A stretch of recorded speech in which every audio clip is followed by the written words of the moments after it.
Amen. Ceux qui ont la Bible en papier, soulignez comme ils le faisaient auparavant.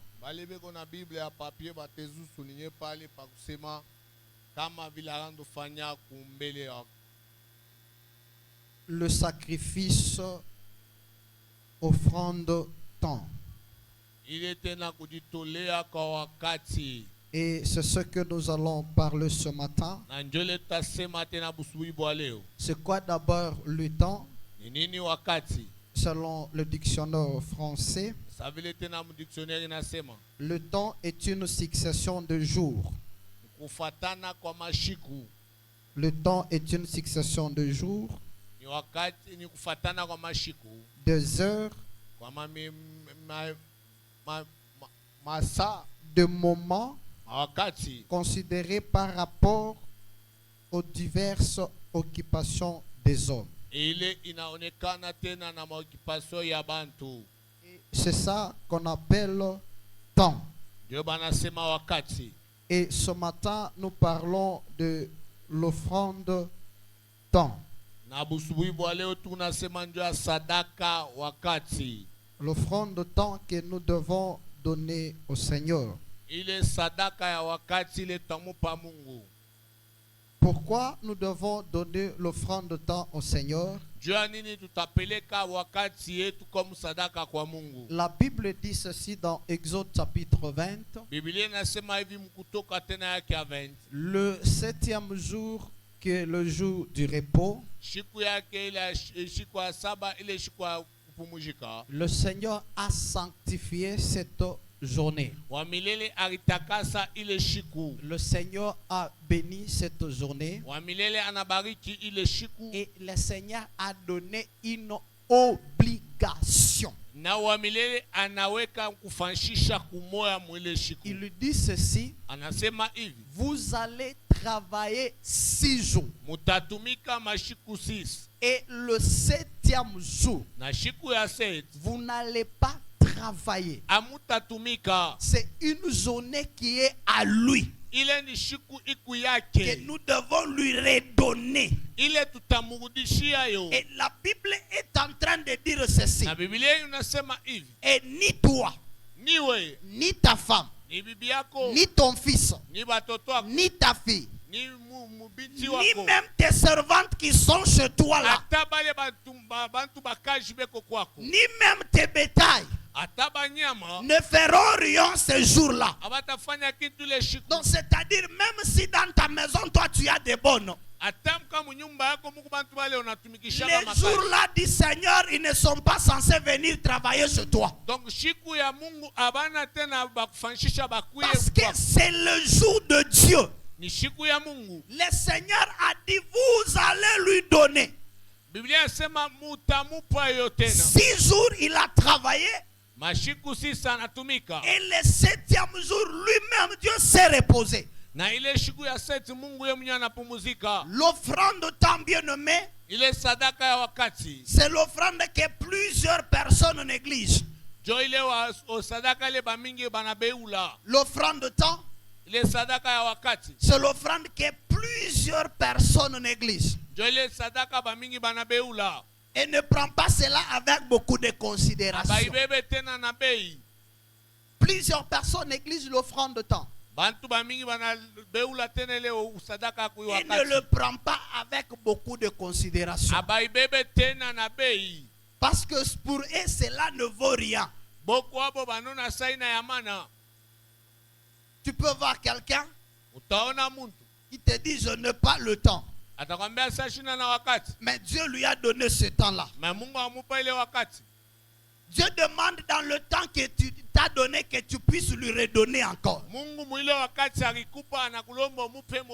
Que dit David? Nous recevons de ta main que ce que nous t'offrons. Donc c'est-à-dire, nous on n'a rien, c'est Dieu qui nous donne. Comme il nous donne, nous devons le lui redonner. Tu as 24 heures que le Seigneur t'a donné. Mais tu passes 24 heures sans même entrer 2 minutes dans la prière. Mais tu dis je n'ai pas le temps. Le temps que tu as là c'est pour toi. C'est Dieu qui nous donne ce temps-là. Il dit quand je te donne, tu dois aussi me donner ça. Il y a ceux qui sont morts aujourd'hui. D'ailleurs, il y a ceux qui sont morts qui ont planifié aller à l'église. Mais il y a d'autres qui sont en vie qui ne sont même pas allés à l'église. Quelqu'un qui a tout planifié. Il a dit aujourd'hui je donne ce temps à Dieu. Je vais aller à l'église. Il y a quelqu'un d'autre qui a dit moi je n'irai pas à l'église. C'est lui qui a planifié est mort. Mais c'est lui qui a dit même je n'irai pas. Et en vie. Et il dit je n'ai pas le temps. Et il reste même à la maison en disant je n'ai pas le temps. Le temps que tu as, ça vient d'où? Si seulement tu n'as pas la vie, tu auras le temps que tu as. Si seulement tu n'as pas un bon état, tu peux faire ce que tu es en train de faire. C'est pour comprendre que plusieurs négligent le temps. Mais c'est l'offrande que Dieu en a tellement besoin que vous lui donnez. Pour plusieurs, j'avais même insisté. Lorsque on parle de l'offrande, et voit seulement de l'argent. Quand on dit non, il faut donner l'offrande. Et voit seulement l'argent. Le Seigneur dans l'offrande, il ne va pas seulement l'argent. Il va aussi le respect de temps que vous lui donnez. Et quand tu lui donnes ce temps-là, il est même content. Parce que c'est l'offrande que toi tu avais. Tu peux manquer l'argent, mais tu as le temps que Dieu t'a donné. Tu peux encore le lui redonner. Tu peux lui offrir ce temps-là. La Bible me dit ceci dans le livre de Daniel. Le satrape cherchait une occasion pour la chute de Daniel. Mais la Bible dit ceci. À ce qui concernait les affaires des royaumes.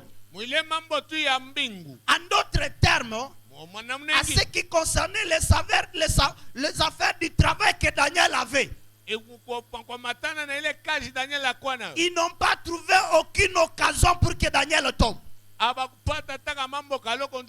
Ils ont trouvé que Daniel était fidèle. Rien ne devrait pas causer la chute de Daniel. Rien ne devrait pas causer le licenciement de Daniel.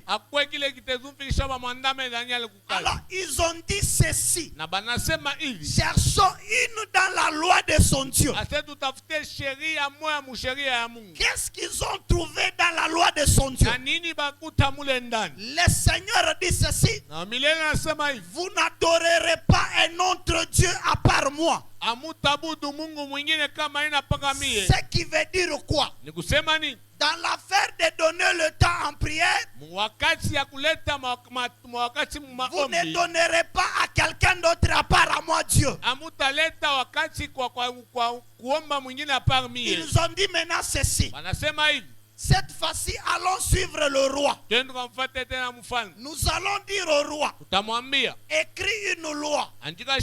Dans 30 jours, on ne peut pas adorer un autre Dieu, ni même une autre personne, excepté toi le roi. Quand ils ont écrit ça, ils ont même insisté que cette loi soit irrévocable, selon la loi de Médès et de Perse. Parce que si cette loi est écrite, On ne peut pas changer cela. Ça va rester intact. Et tout le monde va obéir à cela. Quand Daniel a su, j'aime bien ça. Quand Daniel a su, la Bible dit il se retira maintenant dans sa chambre. Ce que j'aime dans ça, la Bible me dit ceci. Il commença à prier 3 fois par jour. Il louait Dieu. Il faisait tout comme il le faisait auparavant. C'est pourquoi je vous avais dit souligner auparavant. Cela veut dire quoi? Daniel avait une habitude de donner comme offrande du temps à Dieu 3 fois par jour.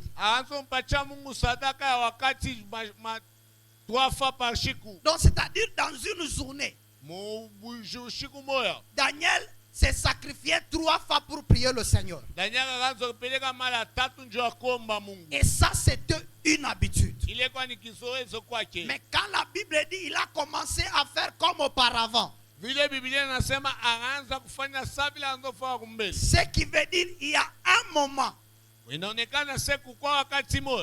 ne priait plus 3 fois par jour. Mais quand la loi est venue, Daniel a dit je vais reprendre mes anciennes habitudes. Je vais prendre de mon temps et l'offrir à Dieu. Je vais commencer à prier 3 fois par jour. Et il a repris cette habitude. Comme je